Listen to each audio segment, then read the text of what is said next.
Hello students, welcome to Utkarsh classes. मैं आपके लिए लेके आया हूँ एक बहुत ही इंपॉर्टेंट अनाउंसमेंट। यहाँ पे अनाउंसमेंट किस चीज़ को लेके, जो आप पूछ रहे थे। क्या पूछ रहे थे आप पूछ रहे थे कि सर फॉर्म कब आएगा, सर फॉर्म कब आएगा, सर फॉर्म कब आएगा। लो जी, फॉर्म आ गया। एग्जाम की डेट पहले ही आ गई थी, 3 दिसंबर 2023। क्लैट 2024 की डेट पहले ही आ गई थी। 3 डेट आपको पूरी पूरी याद रखनी है। 3 डेट आपको कौन कौन सी याद रखनी है। सबसे पहले फॉर्म ओपन हो चुका है, एप्लीकेशन ओपन हो चुकी है। 1 जुलाई 2023 को फॉर्म जो है वो खुल चुका है। कंसोर्टियम ऑफ NLUs.ac.in लिंक आपको डिस्क्रिप्शन में भी दिया जाएगा, चिंता की बात नहीं है। डिस्क्रिप्शन में से लिंक लेके आप वहां पे क्लिक करके अपना फॉर्म भर सकते हैं। और बहुत लंबा टेन्योर, बहुत लंबा टाइम आपको दिया गया है कि आप आराम आराम से भी फॉर्म भर सकते हैं। आप आराम आराम से फॉर्म भर सकते हैं। 3 नवंबर तक आप फॉर्म भर सकते हैं। पर मेरा सजेशन ये बच्चों, पहले से ही फॉर्म भर के नक्की करिए, पहले से ही फॉर्म भर के आप चिल करिए, कोई दिक्कत नहीं है। 3 दिसंबर 2023 को, जैसे कि पता है आपको, 2 PM टू 4 PM आपका एग्जाम होने वाला है। 2 PM टू 4 PM 3 दिसंबर को आपका एग्जाम होने वाला है। ठीक है, आइए एग्जाम के बारे में कुछ बात कर लेते हैं। काफी सारे एंटिसिपेशन थे यहाँ पे। सर मेरे को एक इंफॉर्मेशन मिली थी कि क्लैट के अंदर जो क्वेश्चन 150 से अब 120 हो चुके हैं। क्या चेंजेस आए हैं, क्या यहाँ पे मार्किंग पैटर्न रहेगा, क्या मार्किंग स्कीम रहेगी, उसके बारे में भी हम लोग बात कर लेते हैं। देखिए, ये इंफॉर्मेशन तो आपको मिल गई थी कि 150 की जगह अब आपके 120 क्वेश्चन ही आएंगे। पर ध्यान रहे, मिनट अभी कम नहीं हुए हैं। 120 मिनट में आपको देना है। मजे आ गए जिनकी रीडिंग स्पीड कम थी, जो स्लो पढ़ते थे, जो आराम से पढ़ते थे, जिनका पेपर छूट जाता था। ध्यान रखने की बात है, अब पेपर नहीं छूटेगा। 120 वाले में तो बच्चों आप लोग कर जाएंगे। अब पेपर आपसे आराम से हो जाएगा। अगर 120 मैक्सिमम मार्क्स हैं, 1 मार्क का है, अगर 1 मार्क के सब है तो टोटल क्वेश्चन भी तो 120 आएंगे। याद रहे, ये सारे क्वेश्चन जो हैं ये मल्टीपल चॉइस क्वेश्चन होंगे, MCQs होंगे। ये क्या होंगे? MCQs होंगे। प्रीवियस ईयर पैटर्न देख लेना, प्रीवियस ईयर पेपर देख लेना कैसे क्वेश्चन आते हैं। सही करेंगे तो 1 मार्क मिल जाएगा, गलत करेंगे तो बच्चों आपके 0.25 डिडक्ट भी कर लिए जाएंगे, काट भी लिए जाएंगे। ये इसलिए डालते हैं कि कहीं आप तुक्का ना मार दें। तुक्का मारने से बचें बच्चों, एक्यूरेसी के ऊपर काम करना है। अब देख लेते हैं कौन कौन से सब्जेक्ट में अप्रोक्सीमेटली कितने मार्क्स के क्वेश्चन आएंगे। तो सबसे पहले इंग्लिश लैंग्वेज, जो कि पहले भी 20% था, आज भी 20% है। आज भी रफली 20% है। 20% मतलब 22 से 26 क्वेश्चन, 22 to 26 क्वेश्चंस आपको इंग्लिश के अंदर देखने को मिलेंगे।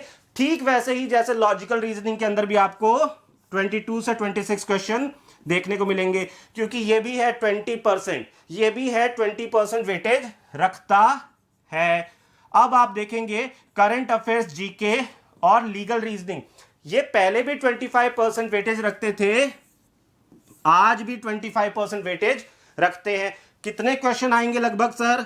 30 के अराउंड, 30 के around, 28 to 32 question current affairs and GK और लीगल रीजनिंग के अंदर आएंगे। तो ये आपका सबसे ज्यादा वेटेज रखता है, पर ये भी कम वेटेज नहीं रखते हैं। सबसे कम वेटेज कोई रखता है तो अराउंड 10% यहां पे क्वेश्चन आएंगे। क्वांटिटेटिव टेक्निक के मतलब 10 to 14 क्वेश्चन, 10 to 14 क्वेश्चन आपके आएंगे। वैसे 10% होता है 12, पर यहां पे वर्ड यूज किया है अप्रोक्सीमेटली, रफली 12 क्वेश्चन, मतलब 10 से 14 क्वेश्चन आपके आ सकते हैं।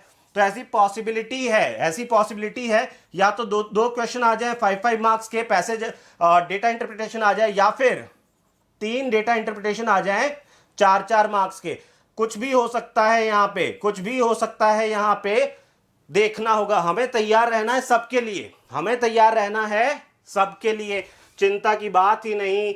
देखिए भाई, अब एलिजिबिलिटी की बात कर लेते हैं। क्या आप एग्जाम दे सकते हैं? सबसे पहली चीज तो मैं आपको क्लियर कर दूं। मैं डायरेक्ट आता हूं पॉइंट नंबर 3 में कि देखिए भाई, आपके मन में क्वेश्चन है कि मैं सर 12th क्लास में हूं, मैं तो अभी 12वीं में आया हूं, अभी मैंने 11th क्लास पास की है, तो क्या मैं बोर्ड एग्जाम से पहले क्लैट 2024 दे सकता हूं?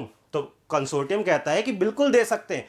बिल्कुल दे सकते हैं, आपको कोई दिक्कत यहां पे नहीं होगी। पर ध्यान रहे, जब आप एडमिशन ले रहे हो तब आपके पास में क्वालिफाइंग एग्जामिनेशन मतलब 12th की मार्कशीट यहां पे होनी चाहिए। 12th की मार्कशीट एडमिशन के टाइम में आपके पास होनी चाहिए, जो कि होता है जून में, जो कि होता है जून में, या फिर कुछ टाइम जुलाई में भी चला जाता है। ठीक है, आइए देख लेते हैं। 12th के बारे में तो क्लियर हो गया। सर 12th में परसेंटेज कितने चाहिए? अगर आप general, OBC, PWD, NRI, PIO, OCI category से हैं तो आपको 45% मार्क्स चाहिए। स्ट्रीम आपकी साइंस भी हो सकती है, कॉमर्स भी हो सकती है, आर्ट्स भी हो सकती है, लिबरल आर्ट्स भी हो सकती है। कोई भी स्ट्रीम वाला बच्चा ये एग्जाम दे सकता है, कोई भी स्ट्रीम वाला बच्चा ये एग्जाम दे सकता है। पर अगर आप एससी या एसटी कैटेगरी से आते हैं तो आपको 40% मार्क्स में काम चल जाएगा।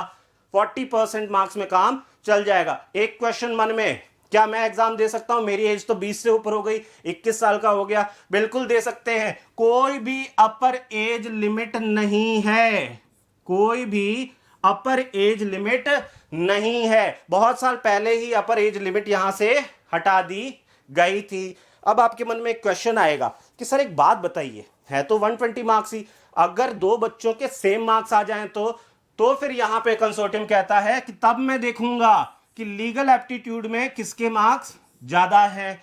अब मन में एक और क्वेश्चन आया कि सर लीगल एप्टीट्यूड में भी सेम हो गए तो ऐसे केस के अंदर क्या होगा? जिसकी एज ज्यादा होगी, भले ही एक दिन बड़ा हो, पर अगर कोई बड़ा होगा तो उसको ऊपर रैंक मिलेगी। अब आप बोलेंगे सर उनका बर्थडे भी सेम डेट पे आता है, ऐसे केस में क्या होगा? ऐसे केस में भैया कंप्यूटर से ड्रॉ ऑफ लॉट्स निकाल दिया जाएगा, एक लॉटरी निकाल दी जाएगी, जिसका नाम ऊपर आ गया वो ऊपर, जिसका नाम नीचे आ गया वो नीचे। क्लियर है बच्चों? चलिए भाई, 5 सब्जेक्ट है, 2 घंटे का टेस्ट है, 120 मार्क्स का है। 1 मार्क्स मिल जाएगा आपको सही करने पे, -0.25 हो जाएगा गलत करने में।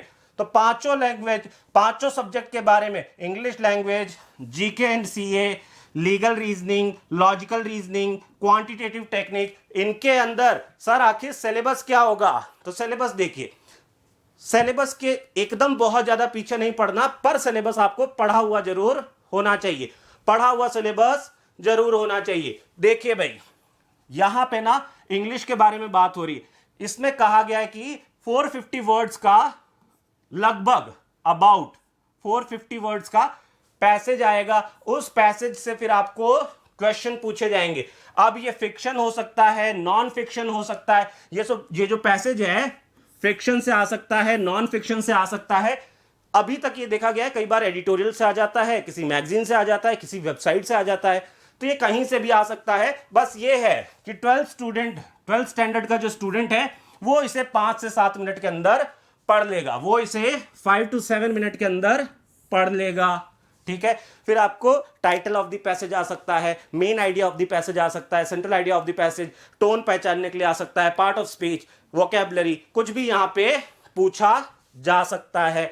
तो सबकी तैयारी आप कर ही रहे होंगे। उसके अलावा करंट अफेयर्स के अंदर देखिए, नेशनल, इंटरनेशनल, इंटरनेशनल मतलब वर्ल्ड, नेशनल मतलब इंडिया, यहां के कंटेम्प्रेरी इवेंट्स कौन से जो कि सिग्निफिकेंस रखते हैं, जो कि थोड़े से इंपॉर्टेंट हैं, वो यहां पे पूछे जाएंगे। आर्ट एंड कल्चर से क्वेश्चन पूछा जा सकता है, इंटरनेशनल अफेयर से भी आपके क्वेश्चन पूछा जा सकता है। बहुत इंपॉर्टेंट है बच्चों, बहुत इंपॉर्टेंट है। आपको पता होगा G20 का इंडिया चेयर, SCO का इंडिया चेयर, इंडिया ने और क्या क्या किया, ब्रिक्स के अंदर काफी चर्चा हो रही है, उसके अलावा क्वाड में काफी चर्चा हो रही है।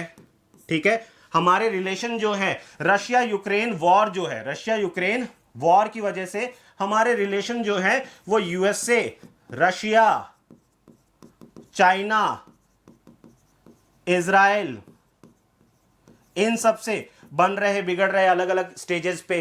ठीक है, काफी सारी रिपोर्ट्स आती हैं, रिपोर्ट्स की वजह से भी हमारे रिलेशन के ऊपर फर्क पड़ता है, काफी ज्यादा न्यूज में है। तो ये तो बहुत इंपॉर्टेंट इस बार के लिए हो जाएगा। और हिस्टोरिकल इवेंट्स, हिस्ट्री नहीं पढ़ना है, historical events of continuing significance, मतलब आज के टाइम में जो करंट अफेयर चल रहा है उसके अंदर हिस्टोरिकल इवेंट का कोई सिग्निफिकेंस है क्या, तो उसे भी हम लोगों को ध्यान रखना है, उसे भी हम लोगों को यहां पे ध्यान रखना है। आ जाते हैं लीगल रीजनिंग के अंदर। लीगल रीजनिंग के अंदर देखिए बेसिक तो हमारे पास में tort, contract, crime, consti, IPR, Hindu law, Muslim law, labour law, ये सारे के सारे सब्जेक्ट हैं ही। बट उसके अलावा जो करंट लीगल नॉलेज है, करंट लीगल नॉलेज है, ये भी बहुत ज्यादा आपके लिए इंपॉर्टेंट हो जाती है। क्यों? कई बार ना करंट इश्यूज को पर्टिकुलर लॉ से जोड़ के फिर आपको पैसेज दे दिया जाता है और पैसेज देने के बाद में आपसे क्वेश्चंस पूछ लिए जाते हैं। जितने भी रिपीटर हैं वो इसको बहुत अच्छे से समझते हैं। अगर आप भी ठीक वैसे ही समझना चाहते हैं तो प्रीवियस ईयर पेपर को जरूर फॉलो करें। मैं वापस कह रहा हूं, मैं बार बार कह रहा हूं, ये कह रहा हूं कि आपको प्रीवियस ईयर पेपर तो बिल्कुल देखने ही देखने हैं। सबसे पहले देखिए, आइडेंटिफाई करिए रूल को। रूल दिया है पैसेज में, उसके बाद में प्रिंसिपल फैक्ट वाले क्वेश्चन, सिचुएशन बेस्ड क्वेश्चन। यहां पे एक सिचुएशन दे दी जाएगी। सिचुएशन देने के बाद में आपको यहां पे डिसाइड करना होगा, एक पर्टिकुलर ऑप्शन को सेलेक्ट करना होगा जो कि आपको सबसे सही लगता है। ठीक है, और उसके बाद में अगर रूल चेंज कर दिया जाए, पैसेज के रूल में कोई अल्टरेशन हो जाए तो फिर क्या सिचुएशन पे चेंज होगा वो भी आपको समझ में आना चाहिए। हालांकि ये लोग कहते जरूर है कि प्रायर नॉलेज ऑफ लॉ नहीं होनी चाहिए, पर बच्चों जिसको प्रायर नॉलेज है ना उसको एज तो बल्कि होगी ही होगी। अगर आपने tort, contract, crime, consti, IPR और लेबर लॉ, पर्सनल लॉ पढ़ लिया है तो फिर बिल्कुल आपको फायदा होने ही वाला है। जैसे कि यूसीसी बहुत चर्चा में, सेम सेक्स मैरिज जो है वो चर्चा में, डीमोनेटाइजेशन को कॉन्स्टिट्यूशनल कह दिया गया। ये सारी चीजें, जो महाराष्ट्र पॉलिटिकल क्राइसिस है, ये सारी चीजें आपके लिए बहुत इंपॉर्टेंट है, बहुत बहुत बहुत ज्यादा इंपॉर्टेंट है। क्योंकि इन्हीं से फिर आपके पैसेज बनेगा, इन्हीं को लॉ से जोड़ के आपका पैसेज बनेगा और आपसे डिसाइड करने को कहा जाएगा, आपसे डिसाइड करने को कहा जाएगा। ठीक है, उसके अलावा आते हैं लॉजिकल रीजनिंग के ऊपर। तो लॉजिकल रीजनिंग के अंदर आर्ग्यूमेंट हो गया, प्रीमाइस को देख के कंक्लूजन बनाना, ये सारी चीजें, एनालॉजी देना, अजम्पशन देना, weakening strengthening of the argument करना, ये सारी बेसिक चीजें, इन्फ्रेंस, फैक्ट इन्फ्रेंस, जजमेंट लाना, ये सारी की सारी चीजें ये आपके लिए इंपॉर्टेंट हो जाएगी। यहां पे क्रिटिकल रीजनिंग का रोल है, यहां पे क्रिटिकल रीजनिंग का रोल है। अब वो पहले की तरह नहीं आ रहा है 2020 से, 2019 तक आता था। 2020 से जो पैटर्न चेंज हुआ है उसको आप लोग जरूर देख लें, बिल्कुल आपको हेल्प करेगा, बिल्कुल आपको काम देगा। ठीक है, चलिए क्वांटिटेटिव टेक्निक इतना मैं पढ़ूंगा ही नहीं, मैं सिंपल कहता हूं डीआई आएगा। क्या आएगा? डेटा इंटरप्रिटेशन आएगा।